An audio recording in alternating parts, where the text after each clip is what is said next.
One of my criticisms of the current federal government is that they are often behind an issue. The evacuation of Afghanistan is but the latest example. It's time for the federal government to start getting in front of some of these critically important issues, and one of these is China. The need to disengage economically from China is only becoming more urgent. China has become an economic powerhouse only because the free world has chosen to engage economically with it. Should the free world choose to restrict its engagement with China, it will be China that suffers, not the free world. COVID has shown us, once again, the flexibility possessed by Western capitalist economies. Australian iron ore exports are vulnerable. The federal government should be requiring and assisting Australian iron ore exporters to find other markets. This may require unusual methods, such as contributing to the cost of building steel mills in India or other countries, even Australia. And similarly, we should find a way to start engaging other countries as gas customers.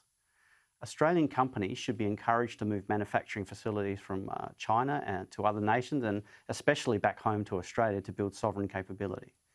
If necessary, the government should extensively fund skills training in Australia and other countries to ensure an appropriately skilled workforce. Such industry planning will be anathema to the Liberal Party, but it was so easily able to embrace mountains of debt last year that I have hope that they will be capable of making the mental adjustment needed to undertake what is necessary. It will be hard, it will be expensive, and it will take a long time, but the longer we wait, the more vulnerable we become.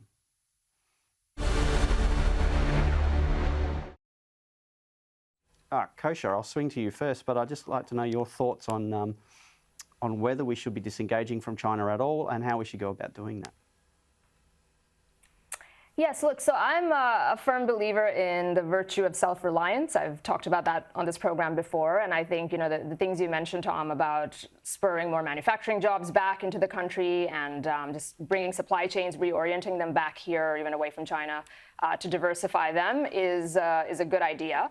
I'm not sure, I support sort of having governments improve skills in high-need areas, but I'm not so sure that it's necessarily so much a skills shortage in Australia as it is an industry shortage. And maybe, we could look to models like Germany, which has shown that even expensive, affluent Western democracies can have thriving manufacturing, advanced manufacturing sectors within their borders. So, I support the idea there. I think where I might part ways with you a little bit is around ideas of kind of central planning, which sectors should export to which markets, one versus the other.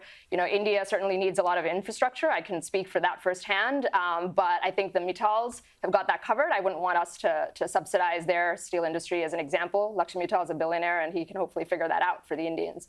But I do think that, in general, taking an eye back to sovereignty and bringing jobs back and being more self-reliant is a good thing. Well, I think the idea would be to make sure that the other nations are equipped, especially that manufacturing. I don't think we can do that low-value manufacturing in Australia with any great effect, but certainly there's sovereign capability that we need. But Campbell, I'd be interested as a Liberal Democrat with your view on this. Okay, well, I certainly agree with the philosophy of what you're saying. Maybe the way of getting there would be a bit different, and I can tell viewers this evening in the panel that in the lead up to the federal election, the Liberal Democrats will be releasing a very exciting business policy, particularly focused on small and medium-sized business.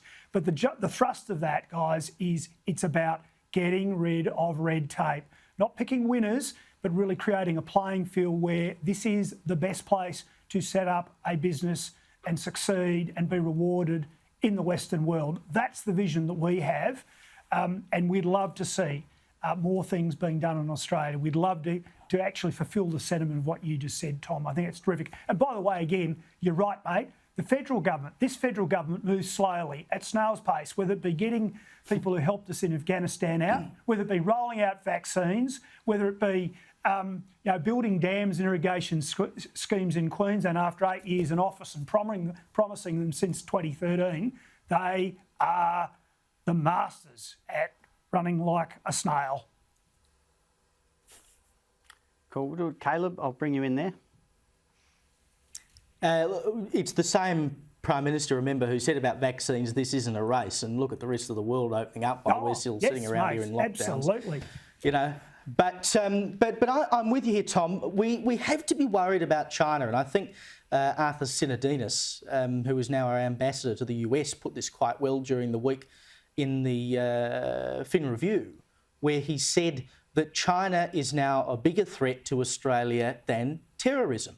And he pointed out in particular the influence they're trying to assert in the Pacific by giving money to Pacific islands and basically buying them. It gives them money under their Belt and Road scheme to build infrastructure and whatever. But we know that one day China is going to come knocking for favours. They're essentially buying these islands, and they're doing it off the shores of Australia. They're buying up places all over the place close to our country, and that's something we ought to be worried about. You know, we don't want to let go of the teat from China. We don't want to let go of their money, but I think it's something we have to talk about quite seriously. And you look at it, this is a country now where they are literally erasing people from films and public life entirely now because they think they're too effeminate on screen. This is a country that's allowing children to only play video games for 1 hour a week on a Friday night or something. We are dealing with an actual communist dictatorship. And we're quite happy to just sort of let all this stuff slide because we can benefit from it economically. But there are people in China right now who are under the thumb of their government, in poverty, being persecuted and whatever, and we're happy to do deals with them and just ignore that stuff. Anyway.